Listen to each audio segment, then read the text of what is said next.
이 새벽 우리에게 주신 하나님 말씀은 예레미야서 6장 1절에서 15절까지의 말씀입니다.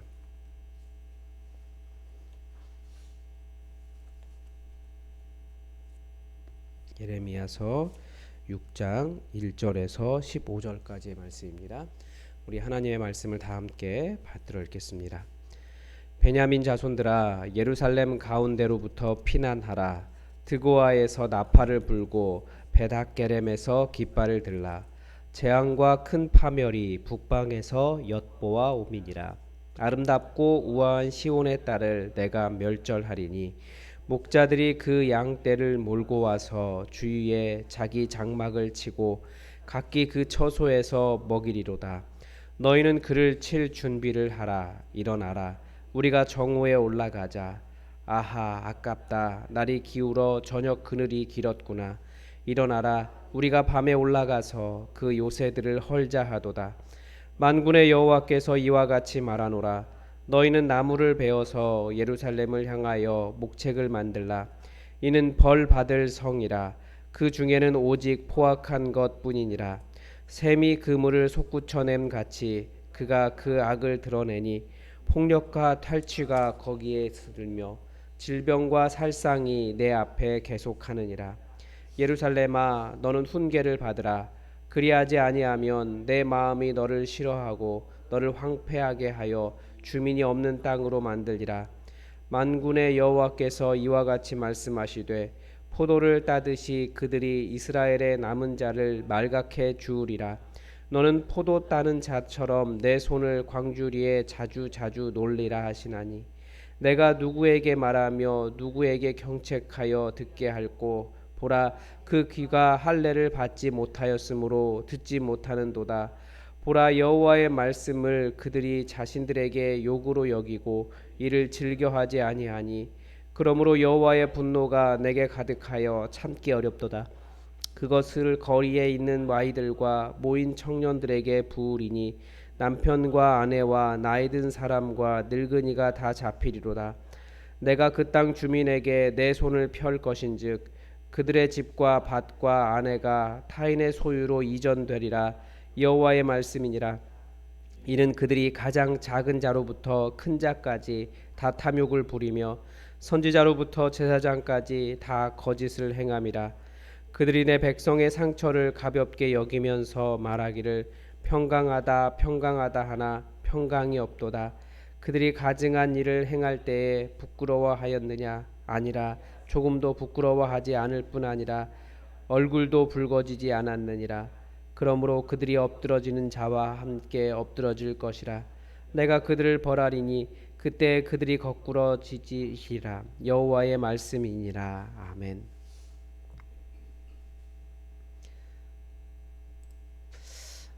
어제 본문을 통해서 유다의 죄악이 무엇인지 구체적으로 살펴보았습니다. 어제 본문을 보면서 우리 시대의 모습과 죄악된 모습과 그렇게 다르지 않구나라고 하는 것을 보았습니다. 그러니까 아마 세상은 예전부터 그랬던 것 같습니다. 그래서 세상이 워낙 그렇기 때문에 하나님께서 하나님의 백성들 이스라엘을 따로 구분하셔서 너희는 좀 다른 세상과는 다른 모습으로 살아라 라고 그렇게 구분하셨을 겁니다. 그런데 하나님 보시기에 그 다른 세상과 주변 세상과 전혀 다르지 않으면 그들을 과연 하나님의 백성이라고 부를 수 있을까? 그렇게 부를 만한 이유가 전혀 없다는 것 본문에서 보여주는 것 같습니다. 아마 우리 그리스도인들도 마찬가지인 것 같습니다. 그리스도인들은 이렇게 깨어진 하나님 나라 속에 하나님 나라로서의 대한 공동체로 남아야 하는 게 우리들입니다.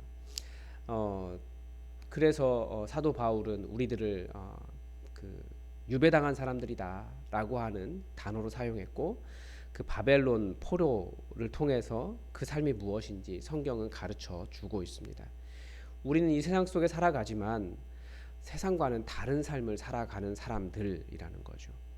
만약에 그런 대안적인 공동체가 되지 못한다면 우리의 존재 이유도 역시 없는 것 아니겠습니까? 그래서 아마 우리가 예레미야서의 말씀을 더 잘 새겨 들어야 하는 이유일 겁니다.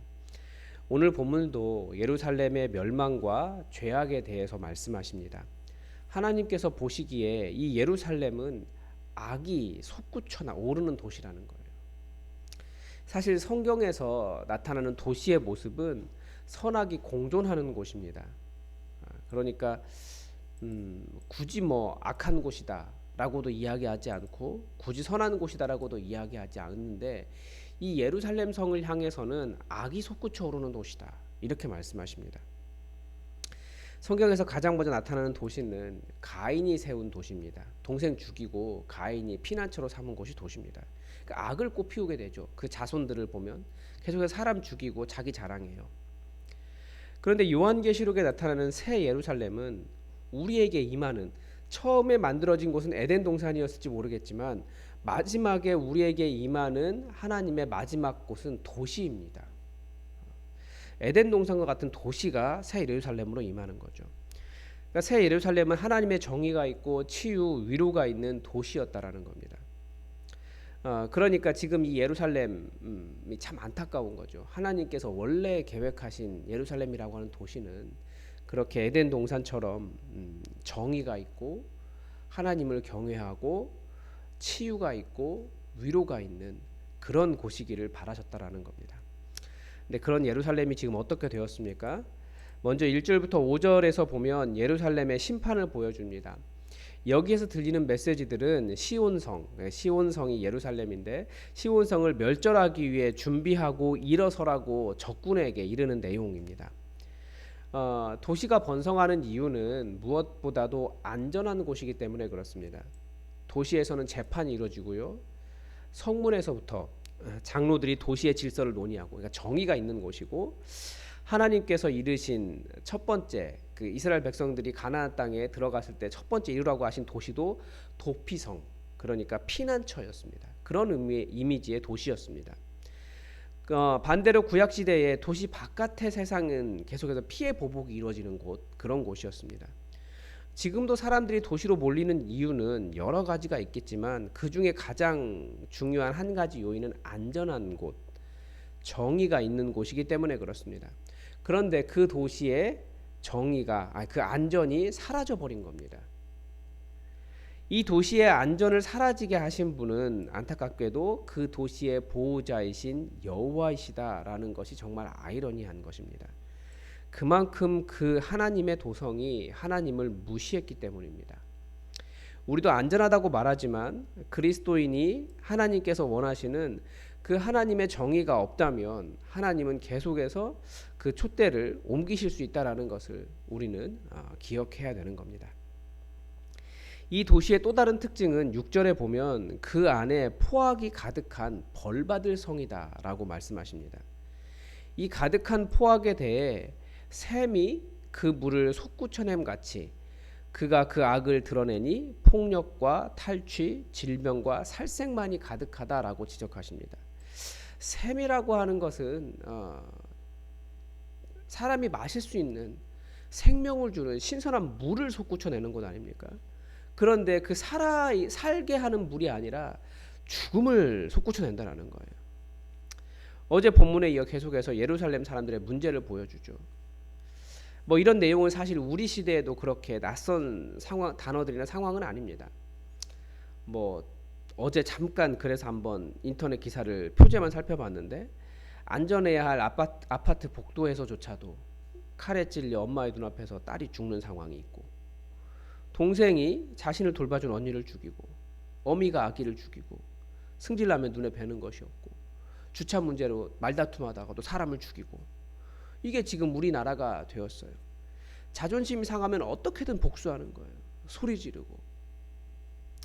이게 이제 우리 시대에도 우리나라에서도 낯선 일이 아닙니다. 그나마 우리나라는 밤에 바깥을 돌아다닐 수 있지만 외국은 더 심합니다. 그래서 오죽했으면 브라질 국가대표 축구팀이 우리나라 왔다가 은퇴하고 한국에서 살고 싶다 이렇게까지 말했을 정도입니다. 그러니까 다른 세계는 더 심각해요. 그런데 우리 사회도 점점 그렇게 불안해지고 있는 것 아니겠습니까? 그러니까 세상은 항상 그런 곳이었다라는 거예요. 다시 한번 우리는 우리 그리스도인들을 그리고 교회를 생각해 봐야 됩니다. 우리는 그런 폭력이 없는, 살생이 없는 대한 공동체를 세우라고 하나님께서 우리를 따로 불러주신 겁니다. 교회가 그렇게 되지 않는다면 하나님은 교회의 존재 이유를 물어보실 거예요. 너희는 왜 존재하느냐? 교회가 이런 폭력, 탈취, 죽음의 소식을 벗어날 수 있는 이유가 무엇입니까? 교회의 근본 정신인 복음 때문에 그렇습니다. 오직 은혜로 용납받았음을 알기 때문에 분노할 이유가 없는 거예요. 나 같은 죄인. 이걸 어떻게 조금 더 그 마음에 와닿게 설명할 수 있어야 되는데 어떻게 방법이 없어요. 이건 아는 사람만 아는 거기 때문에. 나 같은 죄인을 용납해 주신 그 은혜가 있는데 도대체 내가 누구를 뭐라고 하겠습니까? 그게 복음의 가장 기본적인 복음을 해석하는 삶이거든요. 비난을 받아도 그런 사람이 원래 나였습니다. 선한 행동이 조금 있어도 그것 가지고 자랑할 것이 하나도 없습니다. 예수님이 날 위해 죽으셨는데. 그런 존재가 은혜로 용납받고 있는데 그 용납받음이 크기 때문에 다른 사람이 나를 용납해 주지 않는 것 때문에 분노하거나 억울해하거나 폭력을 행하거나 살인을 하거나 그럴 이유가 없다라는 거죠. 그래서 팀 켈러 목사님은 그것을 복음 부흥이다라는 용어로 붙였습니다.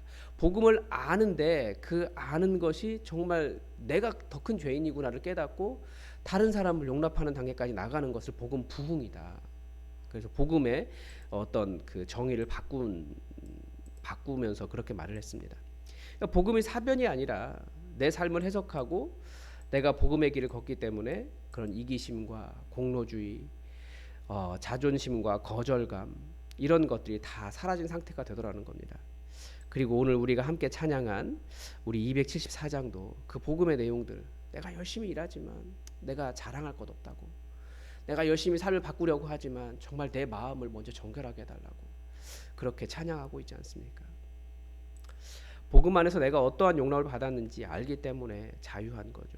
그래서 교회는 폭력을 없애야 한다라고 하는 구호가 먼저가 아니라 복음이 내 안에서 역사하는지 그 복음의 길을 먼저 걷는 것이 그게 먼저입니다. 또 하나 예루살렘의 문제는 이 탐욕의 도시였다라는 거예요.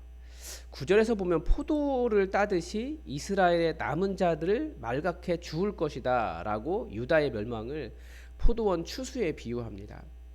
왜 포도원 비유일까요? 포도원은 이스라엘의 풍성함을 의미하기도 하지만 다 따지 않고 가난한 사람도 먹을 수 있고 배고픈 들짐승도 먹을 수 있는 가난한 사람들에 대한 배려가 가득 찬 곳이 포도원입니다. 하나님께서 우리에게 은혜를 주셨음을 알고, 그러니까 그 포도원의 많은 열매들이 다 내 거다가 아니고 이게 하나님께서 주신 것이다라고 하는 은혜를 알고 다른 사람들에게 은혜를 베푸는 현장이 포도원이었습니다. 그런데 말갛게 거두어간 그 포도원 추수 비유는 이 포도원에 포도를 남기지 않고 다 걷어가는 이스라엘 사람들의 그 탐욕의 문제를 지적하시는 겁니다. 13절에서 이렇게 말씀하십니다. 가장 작은 자로부터 큰 자까지 다 탐욕을 부리며 선지자로부터 제사장까지 다 거짓을 행합니다. 가난한 자도 탐욕스럽고 큰 사람도 탐욕스럽고 선지자도 제사장도 다 탐욕스럽다라는 거죠. 그 사람의 탐욕이 어떻게 드러납니까? 15절에 보면 가증한 일, 그러니까 우상 숭배를 통해 드러납니다. 우상을 통해 자신의 탐욕을 여과 없이 다 드러내면서도 부끄러움이 없다라는 거예요. 선지자들과 제사장들의 거짓은 무엇입니까? 평강하다 말하는 것이 거짓입니다. 저도 지금 막 생각이 나는데 이 선지자들과 제사장의 임무는 이 평강을 선포하는 것이 아니라 하나님의 말씀을 드러내고 하나님을 거역하는 사람들의 죄를 드러내는 일, 사람들이 하나님을 어떻게 떠나고 있는지를 드러내는 것입니다. 그런데 관계나 또 여러 가지 문제 때문에 사람들의 허물을 지적하지 않는 거예요. 그리고 또 하나는 이게 아마 그 선지자들이나 제사장들의 죄악일 것 같아요. 바른 말을 하지만 본인도 그 말을 믿지 않는 거죠. 본인도 그 말을 믿지 않기 때문에 따르지 않는 겁니다. 좋은 말, 맞는 말은 다 할 수 있습니다. 그런데 그 말을 정말 따르고 그 말 때문에 회개하고 하나님께 돌아가는 삶은 또 완전히 다른 거예요. 그러잖아요. 목사의 문제는 자기가 안 믿는 거라고요.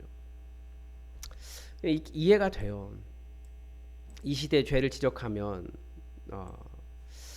이 복음을 성도들이 의외로 복음을 정말 몰라요.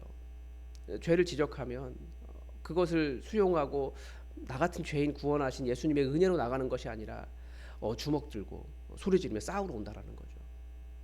그래서 목사들이 계속 모이면 하는 말이, 그리고 저도 마찬가지고 반성하는 것이, 우리가 복음을 제대로 몰랐고 복음을 가르치지 않았구나, 그런 반성을 하게 되는 겁니다. 또 하나 한국 교회는 어떤 문화와 상황, 이것을 하나님의 말씀보다 더 위에 두고 있는 것이 문제입니다. 하나님의 말씀은 최상의 가치입니다. 그런데 교회 안에서도 어떤 사람들은 주변 상황, 그러니까 뭐 가난한 사람을 돕는다든지 정의의 문제라든지 이런 것들을 훨씬 더 크게 보는 사람들이 있어요. 그래서 말씀이 상황을 수정해야 되는데 이제 상황을 가지고 말씀이 틀렸다라고 말하는 시대를 우리가 살아가고 있습니다. 그게 이 시대의 큰 문제예요. 그리고 또 한국 교회 안에 첨예한 대립 안에 있는 것이 뭡니까? 정치입니다. 어제도 정치에 대한 이야기를 하고 사실 마음이 좋지 않았어요. 정치 얘기 안 해야 된다라고 말하면서도. 근데 안 할 수가 없어요. 왜냐하면 이 정치가 자꾸 말씀을 수정하려고 하기 때문에 그렇습니다. 말씀의 권위가 아니라. 그러니까 지난주에도 우리 이 한국 교회의 정치 안에 정치와 한국 교회를 연결하고 있는 한 사람이 있잖아요. 정광훈 씨. 목사라고 말하기도 이제 싫어요. 지난주에는 설교 시간에 자기를 통해야만 하나님께 갈 수 있다는 말을 대놓고 했어요. 사람들이 아멘 하는데, 아니 어떻게 한국 교회가 아무 말도 안 하냐고요. 왜냐하면 성경보다 정치가 더 상위에 있기 때문에 그렇습니다. 그 사람 문제를 지적하면 나라 사랑하지 않는 좌파 목사 이렇게 낙인을 찍는 거예요. 그런데 오늘 말씀 보면 이거 제대로 말하지 않는 목사가 하나님 사랑하지 않는 목사라는, 멸망당할 거짓 목사라는 것을 볼 수 있어요. 다 나라 사랑하는데 그 사람을 추종하는 것이 그 나라 사랑은 아닌 것 같습니다. 하나님 사랑도 아닌 것 같습니다. 하나님도 욕먹이고 나라도 위태하게 합니다. 건강한 정신을 가진 사람들이 많은데 따라갈 사람들 많이 있습니다. 하나님은 귀에 할례를 하고 훈계를 받으라라고 말씀하십니다. 다들 자기가 좋은 말, 바른 말 하기 때문에 자기가 괜찮은 줄 알지만 우리는 자랑할 게 아무것도 없는 사람들이에요. 그래서 악을 솟구쳐 오르게 하는 것이 아니라 샘물처럼 신선한 물이 솟구쳐 오르는 하나님의 선을, 하나님의 말씀을, 하나님을 두려워함을, 하나님의 정의를 솟구쳐 오르게 하는 하나님의 대안 공동체가 우리 교회가 되기를 바랍니다. 오늘도 하나님의 뜻이 우리에게 이루어지기를 주기도문으로 기도하겠습니다.